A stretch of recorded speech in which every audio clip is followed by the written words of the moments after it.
En el primer panel de esta sesión, titulado La jurisprudencia del Tribunal Europeo y de la Corte Interamericana de Derechos Humanos acerca de las personas con discapacidad, participarán la profesora Cecilia Medina Quiroga, expresidenta de la Corte Interamericana de Derechos Humanos, que nos acompaña aquí, y la señora Verónica Vilkova, catedrática de Derecho Constitucional y miembro de la Comisión de Venecia en representación de la República Checa.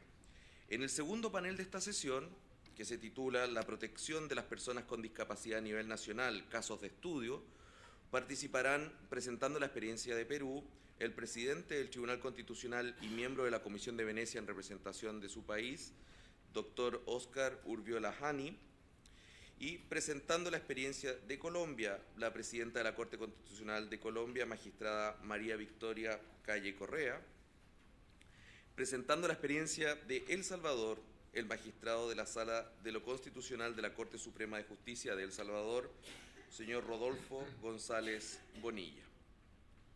Esta primera sesión, será moderada por el juez del Tribunal Europeo de Derechos Humanos, doctor López Guerra. Damos comienzo entonces a las presentaciones de esta cuarta sesión con la ponencia de la profesora y expresidenta de la Corte Interamericana de Derechos Humanos, señora Cecilia Medina Quiroga, a quien presentaré. Ella es abogada de la Facultad de Derecho de la Universidad de Chile, fue miembro y presidenta del Comité de Derechos Humanos de las Naciones Unidas y jueza y presidenta de la Corte Interamericana de Derechos Humanos, miembro de varios consejos consultivos de centros de derechos humanos universitarios y de revistas, entre otros, el Consejo Consultivo de la International Nuremberg Principles Academy. Le fue otorgada por la reina Beatriz de Holanda la condecoración de Commandeur de la Orden Orange Nassau.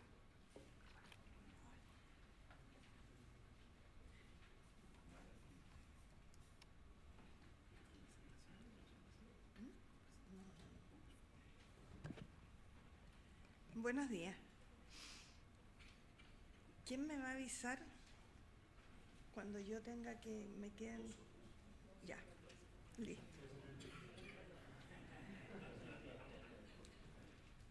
Doy las gracias a los organizadores de este seminario, que para mí ha sido bastante interesante, y procedo con mi presentación.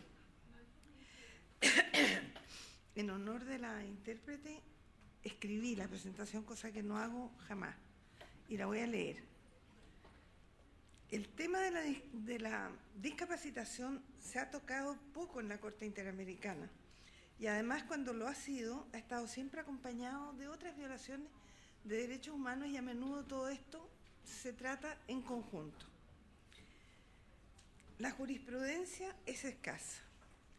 La Corte tiene, sin embargo, una manera de abordar el examen de las obligaciones del Estado y los problemas de discriminación que creo que sería de interés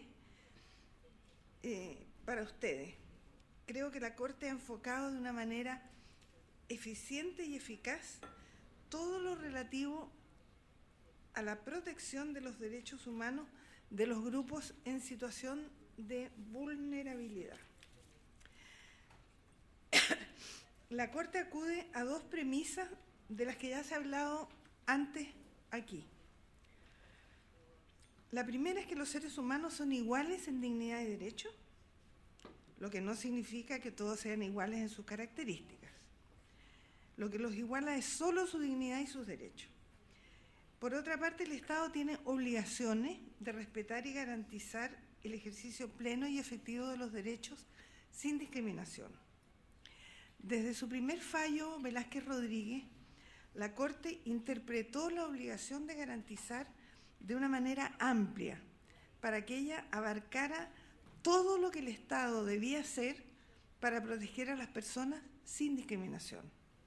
Es esta la obligación que nos interesa primordialmente. Reconociendo la Corte la heterogeneidad de las personas, dispone que para cumplir con su obligación de garantizar los derechos sin discriminación, el Estado debe emprender acciones que se adapten a las diferentes necesidades de las personas. El propósito del establecimiento legal de los derechos humanos es, en último término, que se proteja a los individuos en su propia individualidad. Mejor que yo lo ha dicho Ferrajoli, y leo su cita: la igualdad en los derechos fundamentales resulta así configurada como el igual derecho de todos a la afirmación y a la tutela de su propia identidad, en virtud del igual valor asociado a todas las personas que hacen a un individuo diverso de los otros, y de cada individuo una persona como todas las demás. Y ahí está la dualidad del ser humano a la que la Corte se dirige. Aplicando estas dos premisas, la Corte ha llevado a cabo la protección de todas las personas que componen lo que se llama los grupos en situación de vulnerabilidad. Dentro de estos grupos, los discapacitados tienen sus propias peculiaridades en materia de obligaciones de los Estados. Ellos requieren algo más que solo la no discriminación en el trato, cosa que es característica de todos los grupos que llamamos vulnerados y que en realidad, más propiamente, en general son discriminados. Necesitan también ciertos acomodos para ejercer libre y plenamente sus derechos humanos. Estoy hablando, supongamos, ramplas para el acceso a edificios, libros en braille, qué sé yo, distintas maneras que necesitan para poder desempeñar su vida como lo más libremente posible. En el campo de la discapacitación, la Corte, aparte de estas dos premisas básicas de que he hablado, la Corte ha utilizado además tratados y otros instrumentos que se refieren al problema de los discapacitados como manera de iluminar estas normas generales básicas del sistema, particularmente porque los tratados e instrumentos especiales señalan a los Estados cuáles deben ser las medidas positivas que deben prender para garantizar los derechos de los grupos que por una u otra razón no están en condiciones de gozar sus derechos en plenitud. En materia de discapacidad, por ejemplo, los Estados deben legislar o modificar la legislación y las prácticas que puedan perjudicar el ejercicio de sus derechos. Emprender las campañas necesarias para que la población tome conciencia de los estereotipos, los prejuicios, las prácticas nocivas contra los discapacitados, es decir, combatir la discriminación.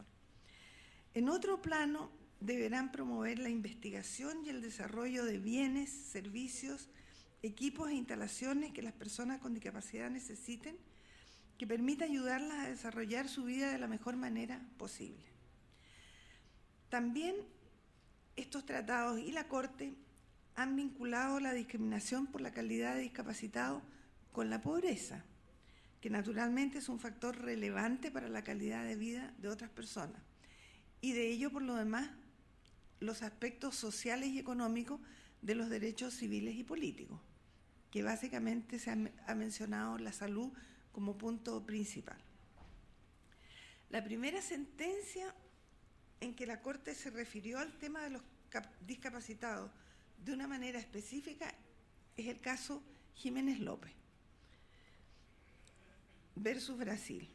Jiménez López era un individuo internado para recibir un tratamiento psiquiátrico en la Casa de Reposo Guararapes, que operaba dentro del sistema público de salud de Brasil. El señor López tuvo 2 crisis de agresividad, fue contenido por un enfermero y otros enfermos de la misma casa, eventualmente recibió medicamentos ordenados por un médico y murió horas después por causa indeterminada.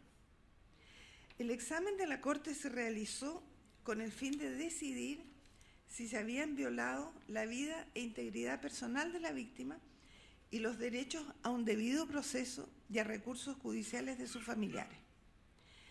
En el acápite sobre los derechos a la vida y a la integridad personal, la Corte desarrolló de manera general, no particularmente para los discapacitados,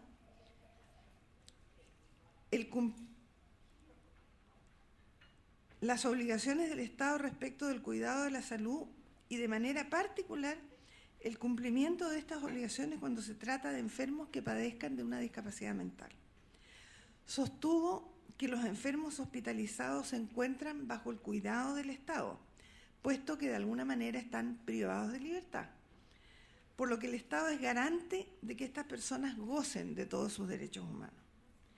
Por lo mismo, el Estado debe regular y controlar el desempeño de estas instituciones. Si el enfermo tiene una discapacidad mental, el cuidado debe ser mayor. Se le debe dar el tratamiento preferencial apropiado a su condición, para lo cual el Estado debe supervisar y, aquí cito, garantizar que en toda institución psiquiátrica, pública o privada, sea preservado el derecho de los pacientes de recibir un tratamiento digno, humano y profesional, y de ser protegidos contra la explotación, el abuso y la degradación. La Corte cita en este fallo la Convención Interamericana sobre Discriminación contra las Personas con Discapacidad y la Observación General número 5 del Comité de Derechos Económicos, Sociales y Culturales de las Naciones Unidas. El segundo caso es el de Furlan versus Argentina. Sebastián Furlan era un niño que mientras jugaba en un sitio del ejército se colgó de una barra de más de 40 kilos que se desprendió y cayó sobre su cabeza. El niño tuvo secuelas que lo dejaron mentalmente discapacitado. Su padre inició entonces acciones judiciales para que el ejército, que era el propietario del sitio, le diera una reparación. Estos juicios duraron una cantidad de años tal que el niño pasó de ser un niño discapacitado a ser un adulto discapacitado. La Corte conoció el caso poniendo el acento nuevamente en la integridad personal y en las garantías judiciales de los niños y de las personas con alguna discapacidad. En la sentencia, la Corte advierte algo que quizás es lo más relevante para las personas que se pretende proteger, señalando que la discapacidad se interrelaciona con las barreras o limitaciones que existen para que las personas puedan ejercer sus derechos de manera efectiva, mencionando, por ejemplo, barreras físicas, arquitectónicas, comunicativas, de actitud o socioeconómica. Por lo tanto, el Estado debe adoptar medidas positivas e insiste determinables en función de las particulares necesidades de protección del sujeto de derechos, ya sea por su condición personal o por la situación específica en que se encuentre, como por ejemplo la discapacidad.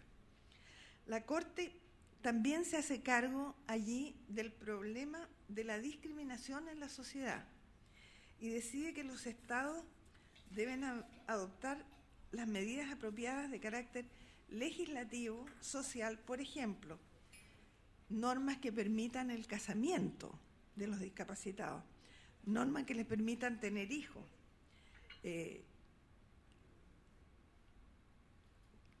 medidas educativas, estudiar en un sistema de educación inclusiva e integrada, medidas laborales, integrarse al mercado laboral ordinario o de cualquier otra índole.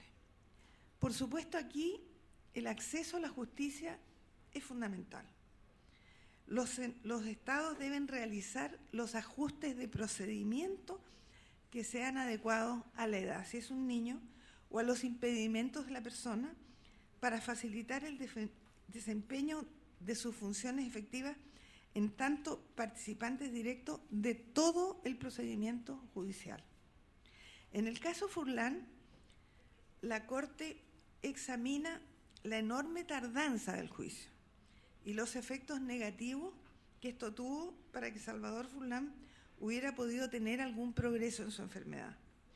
La familia de la víctima era pobre y por lo tanto no fue posible someterlo a los tratamientos adecuados cuando aún era un niño, etapa en que el cuerpo y la mente responden mejor a las terapias. La Corte sostuvo que la prolongación del proceso había tenido efectos negativos irreversible, ya que, cito, al retrasarse la indemnización que necesitaba, tampoco pudo recibir los tratamientos que hubiera podido brindarle una mejor calidad de vida. El tercer caso es de diferente naturaleza. Costa Rica había implantado, no sé la situación en este momento, una prohibición absoluta de que se efectúe en el país el procedimiento de la fertilización in vitro, con el argumento de que el embrión debe ser protegido porque constituye un ser humano. Artavia Murillo y otros recurrieron al sistema interamericano alegando que la infertilidad era una enfermedad y que discapacitaba a los que la sufrían por no poder ejercer plenamente su derecho a fundar una familia. La prohibición de la fertilización in vitro era una interferencia de este derecho y también del derecho a la vida privada y familiar, interferencia que era incompatible con la Convención Americana.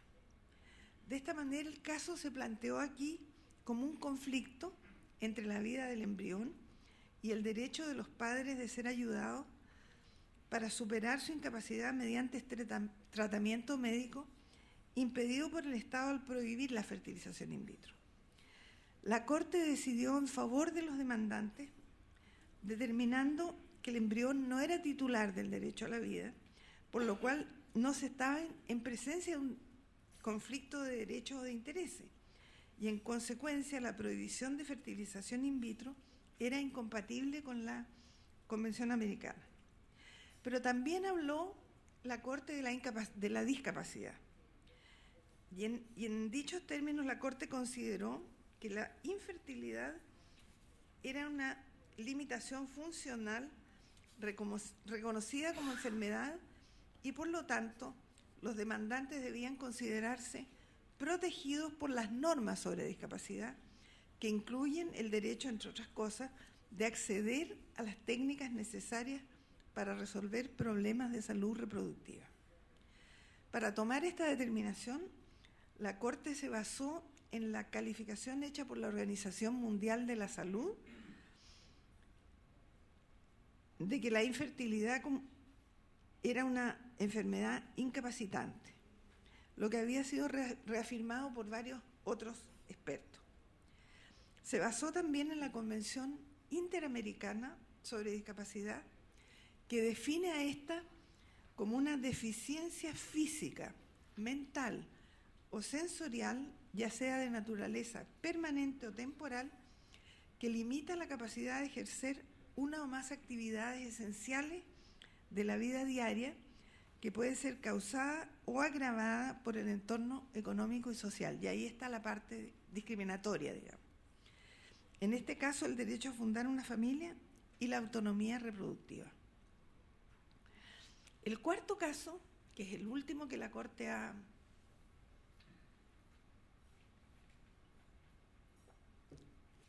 conocido, de lo que yo sé, es reciente, el caso de González Yuy versus Ecuador. Es quizás el más difícil de clasificar como un caso que se refiera a la discapacidad, con motivo sin perjuicio de que claramente es un caso de discriminación y de discriminación de un grupo, con motivo de una transfusión hecha sin el cuidado establecido por los protocolos médicos. Una niña fue contagiada con el virus de VIH. Se demostró una responsabilidad directa del Estado. Por supuesto, una niña contaminada con ese virus está sumamente expuesta a ser objeto de discriminación y en este caso eso fue exactamente lo que ocurrió. El colegio no la aceptó, los padres de los alumnos de la escuela no la aceptaron y se tuvo que retirar del lugar en que estudiaba, y de muchos otros donde apenas se enteraban de su condición, no querían tenerla como alumna. El tener el virus del VIH constituye muy a menudo una fuente de discriminación contra el portador. Sin embargo, no es fácil sostener que esta condición es una discapacidad, lo que no quiere decir que a propósito del VIH pueda producirse una discapacidad como consecuencia de la enfermedad. La Corte cita, con el fin de clasificar la situación de esta niña como una discapacidad, la declaración de UNICIDA y discapacidad, que señala que muchas veces las personas que viven con VIH, así como aquellas que se sospecha que viven con VIH, son discriminadas por la errada apreciación de considerarlos como una amenaza a la salud pública, aunque no tengan una discapacidad que les impida funcionar bien. Esa discriminación les niega la posibilidad de ser productivos, autosuficientes y miembros plenos e iguales de la sociedad.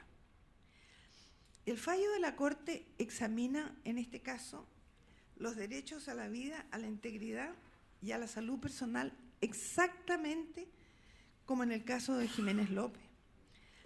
Y examina también el derecho a la educación, decidiendo que todos ellos han sido violados con respecto a la niña infectada.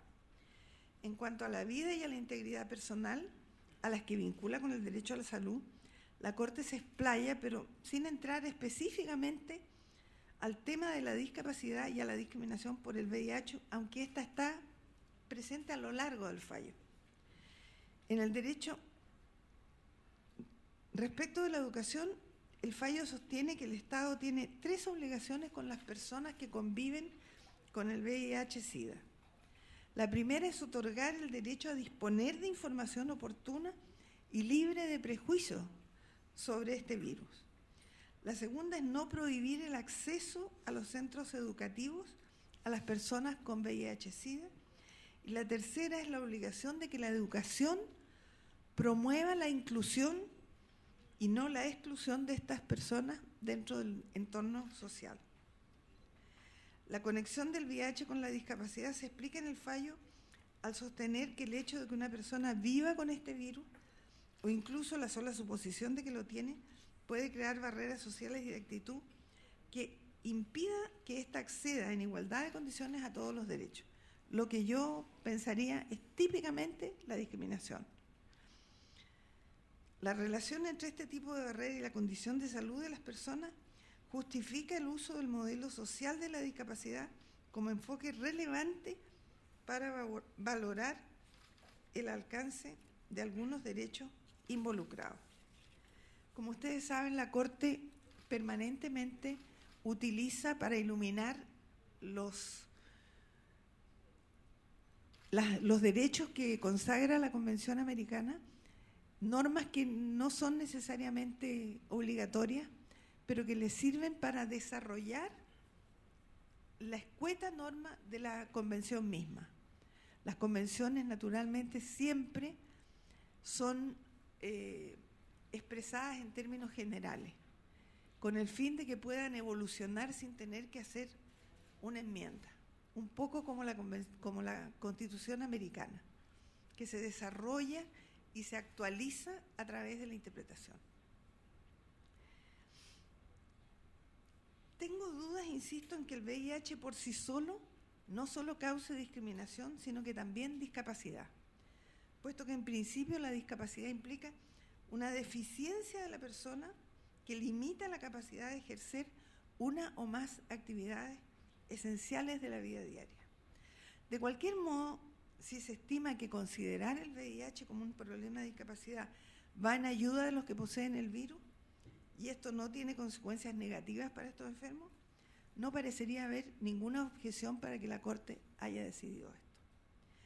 Para terminar, solo quiero insistir en que las obligaciones internacionales requieren del Estado emprender acciones o tomar medidas que estén acordes con las necesidades de aquellos a los que debe proteger. Y esto implicará, como decía nuestro colega europeo ayer, que primero hay que identificar al grupo y después reconocerlo, y eso va a facilitar la tarea del órgano judicial para aplicarle las medidas que ya se han establecido como medidas que son útiles y necesarias para estas personas. Con esto termino. Gracias.